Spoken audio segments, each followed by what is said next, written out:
Hello friends. इस lecture में हम देख लेंगे डेटा मैनेजमेंट के बारे में। How to managing the data को किस तरीके से मैनेज किया जाता है, क्योंकि डेटा एनालिटिक पूरा तो डेटा को मैनेज करना मीन स्ट्रक्चर में कन्वर्ट करना, क्योंकि हम अभी सेकंड फेज में देखने वाले हैं कि मशीन लर्निंग कैसे यूज़ होते हैं। तो मशीन लर्निंग के लिए फर्स्ट तो आपका डेटा मैनेज कैसे किया है, स्ट्रक्चरल डेटा या कि कौन से डेटा है वो इस तरीके से वर्क किया जाता है। तो फर्स्ट है मैनेजिंग द डेटाबेस को मैनेज किस तरीके से करना है। तो मैनेजिंग डेटा मीन्स क्या होता है, क्वालिटी डेटा की क्वालिटी क्या है, डेटा क्लीनिंग हुई है क्या, और डेटा प्री प्रोसेसिंग उसके अंदर हुई है क्या, वो चेक किया जाता है आपके डेटा मैनेजमेंट के अंदर। First, quality of the data की क्वालिटी किस तरीके से वर्क करना है, मीन्स क्वालिटी मीन्स क्या होती है डेटा के अंदर। तो data quality is refers to the condition of the data set based on the factors such as the accuracy कितनी है उसकी, कॉम्प्लेटनेसी कितनी है, रिलायबिलिटी कितनी है, एंड द रिलेवेंस क्या है उसके, हाई क्वालिटी डेटा इंश्योरेंस कितना होता है, that analytic and the decision making are the based on the reliable information. आपकी रिलायबल इन्फॉर्मेशन जितनी है उस रिलायबल इन्फॉर्मेशन के ऊपर आपकी डेटा की क्वालिटी क्या है वो क्वालिटी मेजर की जाती है डेटा क्वालिटी के अंदर। अभी उसके अलग अलग डायमेंशंस हैं, उस डायमेंशन को चेक करके हम चेक कर सकते हैं कि आपकी डेटा की क्वालिटी क्या है। फर्स्ट उसकी डायमेंशन आता है is an accuracy, means data reflected है ट्रू और फॉल्स। आपका डेटा जो है ट्रू और फॉल्स, एक्यूरेसी करेक्ट है का, मीन्स एक्यूरेसी करेक्ट मीन्स उसका अगर एग्जांपल देना है तो अब एक टेबल है, उस टेबल के अंदर मैंने स्टूडेंट का डेटा किया है, इंसर्ट किया है। तो उस डेटा के अंदर स्टूडेंट डेटा के अंदर क्या होता है, स्टूडेंट नेम होता है, स्टूडेंट कॉन्टैक्ट नंबर होता है, स्टूडेंट एड्रेस होता है, स्टूडेंट क्लास होती है, तो स्टूडेंट डेट ऑफ बर्थ होती है, स्टूडेंट की फीस कितनी है वो होती है। ये फील्ड्स डेटा टेबल के अंदर होती है। अगर इसमें से एक भी आपका मिसिंग है, सपोज कंसिडर कर लो कि स्टूडेंट की डेट ऑफ बर्थ मिसिंग है, तो डेटा क्लियर नहीं होगा, कंप्लीट नहीं है, उस स्टूडेंट का डेटा अभी भी पेंडिंग है, मीन्स कुछ तो फील्ड्स मिसिंग है, उस फील्ड को आपको क्या करना है, फिल करना है। तो ये एक्यूरेसी है क्या, नहीं है। ऐसे मुझे कितने 100 रिकॉर्ड्स हैं, 100 रिकॉर्ड के अंदर अगर मेरे 10% 10 स्टूडेंट का अगर डेटा मेरा सही नहीं है, कुछ फील्ड मिसिंग है, तो उसकी एक्यूरेसी रहेगी 90%, क्योंकि 10% आपके पास डेटा मिसिंग है, एक्यूरेसी कम हो जाती है। तो first quality of the data के अंदर आपको यही चेक करना है कि आपकी डेटा की एक्यूरेसी क्या है। ओके, उसके बाद मैंने कहा completeness. Completeness means no missing और द इनकम्प्लीट डेटा। आपका मिसिंग कुछ भी नहीं होना चाहिए, उसके अंदर पूरा डेटा कंप्लीट होना चाहिए।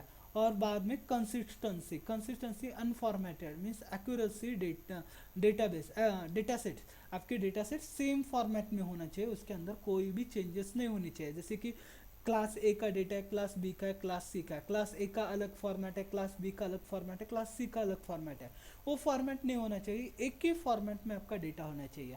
अगर आप कस्टमर सपोर्ट एनालिसिस कर रहे हैं, जैसे कि आपको अगर इसके अंदर जॉब देखा जाए तो कस्टमर एनालिसिस के लिए रहता है, तो कस्टमर एनालिसिस के लिए आप जो टेबल्स रेफर कर रहे हो, आप जो टेबल्स यूज़ कर रहे हो, उस टेबल का फॉर्मेट क्या होता है, कौन से फॉर्मेट में वो डेटा है वो आपको चेक करना चाहिए। उस कंसिस्टेंसी, एक ही फॉर्मेट में आपको अगर डेटा कलेक्ट हो रहा है, इज एन कंसिस्टेंसी। तो is an dimension of the data quality, आपकी डेटा क्वालिटी के ये डायमेंशंस है। नेक्स्ट, टाइमलाइंस क्या है उसके, टाइमलाइंस कौन से, data is up to date, data up to date daily basis पे अप टू डेट है क्या, and available when the needed, वो अगर जब हमें चाहिए तो टाइमली अवेलेबल हो रहा है क्या, अपडेट कंटिन्यूसली उसके ऊपर अपडेट हो रहे हैं क्या, वैलिडिटी क्या है उसकी, मीन्स एड्रेस द वैलिडिटी उसके ऊपर क्या वर्क कर रही है, वो भी उसके अंदर क्या किए जाते हैं, आपके चेक किए जाते हैं क्वालिटी के साथ।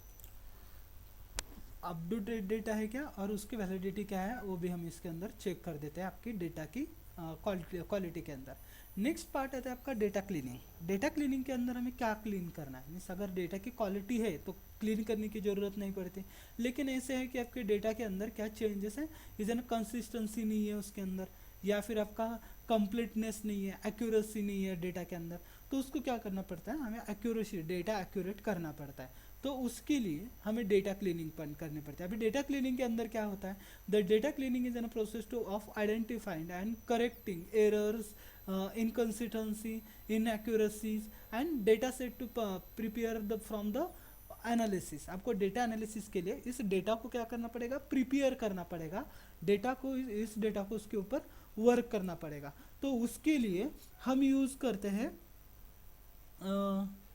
तो इसके लिए हम यूज़ करते हैं डेटा क्लीनिंग का, मीन्स इनकन्सिस्टेंसी है, उसके ऊपर आपको चेंजेस करने हैं, इनएक्यूरेसी है, तो उसको चेंजेस करने के लिए प्रिपेयर किसके लिए, डेटा एनालिटिक के लिए हमें मीन्स डेटा को उसके ऊपर अभी मुझे एनालिसिस प्रोवाइड करना है, मीन्स प्रिडिक्शंस करने हैं, तो उसके लिए हम उसको क्या करना पड़ेगा, डेटा को क्लीनिंग प्रोवाइड करनी पड़ेगी। अब ये क्लीनिंग प्रोवाइड करते समय उसके कुछ पैरामीटर है, स्टेप बाय स्टेप हम उसको क्लीन करते हैं। First, detect and handling the missing values. उस डेटा सेट के अंदर जो मिसिंग वैल्यूज है, मिसिंग डेटा है, पहले उसे हमें डिटेक्ट करना पड़ेगा। उसको डिटेक्ट करने के बाद उसको हमें हैंडल भी करना है, उस मिसिंग वैल्यू को हैंडल करना है। मीन्स क्या करना पड़ेगा, फिल करना है, impacting the filling missing the values using the mean, median और mode. Mean, median, mode use करके हम उसको क्या कर सकते हैं, डेटा को हैंडल कर सकते हैं। मीन्स मिसिंग वैल्यू उसके ऊपर यूज कर सकते हैं, मीन्स इम्प्यूटेशंस बोला जाता है, इम्प्यूटेशन। नेक्स्ट है रिमूवल। रिमूवल मीन्स अगर फिल नहीं करना है, अगर ज़्यादा रो है, एक दो रो है तो हम फिल कर सकते हैं, लेकिन मल्टीपल रोज है जिसके अंदर डेटा को मिस है, डेटा उसका पूरा मिस है, तो उस रो को ही हम क्या करेंगे, उस कॉलम को ही क्या करेंगे, हम पूरी तरीके से रिमूव कर देंगे। ड्रॉपिंग रोज और column with the two many missing values, ज़्यादा से ज़्यादा मिसिंग वैल्यूज है उसको पूरी तरीके से क्या करना है, रिमूव करना है। First stage detect and handling the missing value. Second stage आ जाएगी remove the duplications.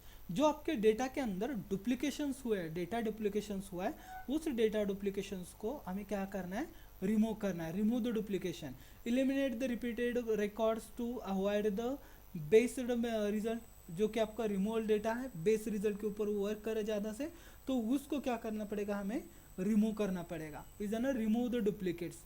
Correct the errors, जिसके बाद आएगा correct the errors, means fix the typographical errors. जो हम टाइपिंग करते हैं, उस टाइपिंग करते समय अगर स्पेलिंग मिस्टेक्स है या फिर कुछ एरर्स आए हैं वहाँ पे, तो उसको क्या करना है, हमें करेक्ट करना है। Means correcting the errors, error correct करना in data, in correcting the data entries या फिर आउटलेटर जो है उसको भी हम वहाँ पे मैनेज करते हैं थर्ड पार्ट के अंदर।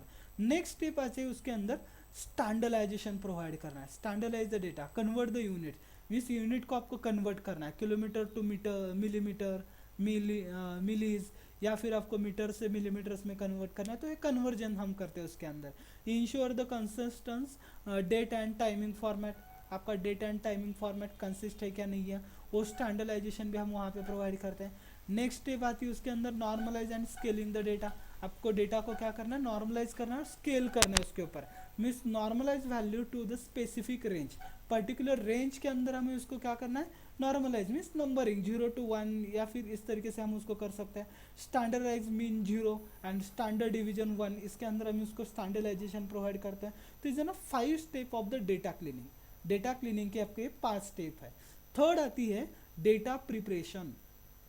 First data standard, first data quality क्या है चेक की, सेकंड कर दिया हमने डेटा क्लीनिंग कर दी, थर्ड स्टेज आएगी आपकी डेटा प्रिपरेशन। अभी डेटा प्रिपरेशन के अंदर हमारा क्या होता है, once the data is cleaned it need to organize and formatted for the analysis.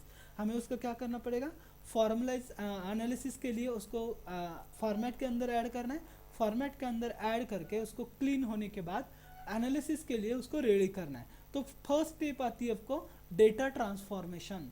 Data transformation means applying the mathematical functions like logistic functions है, डैक्स फंक्शंस है, अलग अलग फंक्शंस हमें उसके ऊपर अरेंज करना है, किसके लिए, और combining the variable to create a new once.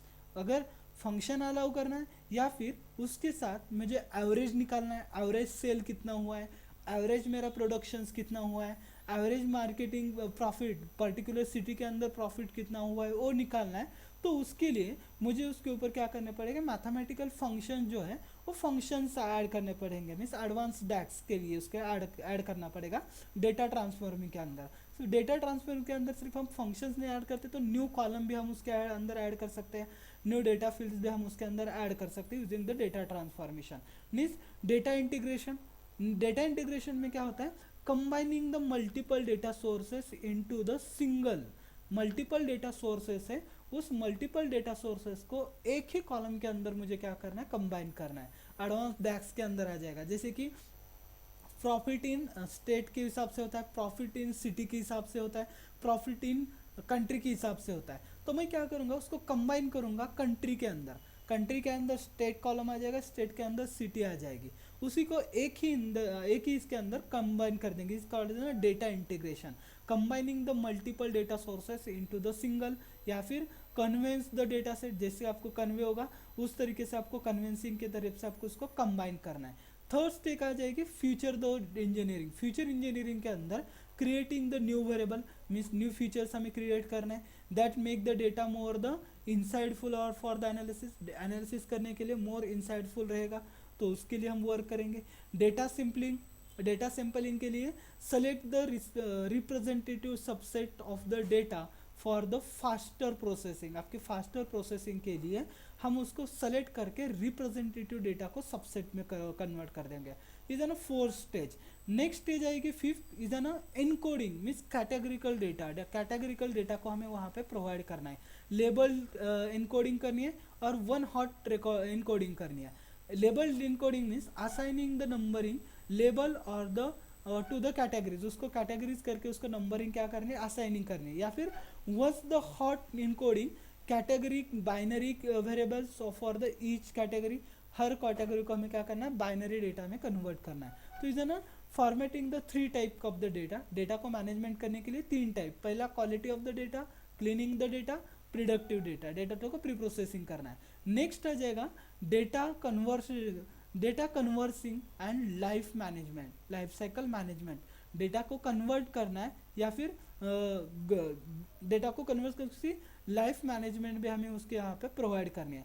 Data governance क्या होता है, the governance is an framework for the managing data availability, scalability, integrity and security. Data की सिक्योरिटी क्या है, यूजेबिलिटी क्या है, इंटीग्रिटी क्या है, उसके लिए डेटा गवर्नेंस से हम उसके ऊपर अप्लाई कर सकते हैं। Is an organizing, it is an ensure that data is handling the consistently and compiling the regulation. Data को हम कंटिन्यूसली हैंडल करें, उसके ऊपर कंपाइलेशन करने या फिर रेगुलाइजेशन हमें उसके ऊपर प्रोवाइड कर सकते हैं।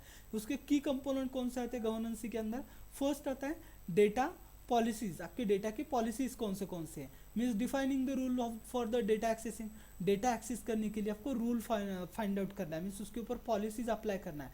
रीड ओनली रखना है, रीड एंड राइट रखना है, या फिर राइट ओनली रखना है। ये पॉलिसीज हम उस डेटा के ऊपर अप्लाई करते हैं। मीन्स शेयरिंग करना है, यूजेस करने उसके, किस तरीके की पॉलिसीज आप अप्लाई करने और डेटा पॉलिसीज आप उसके ऊपर अप्लाई कर सकते हैं।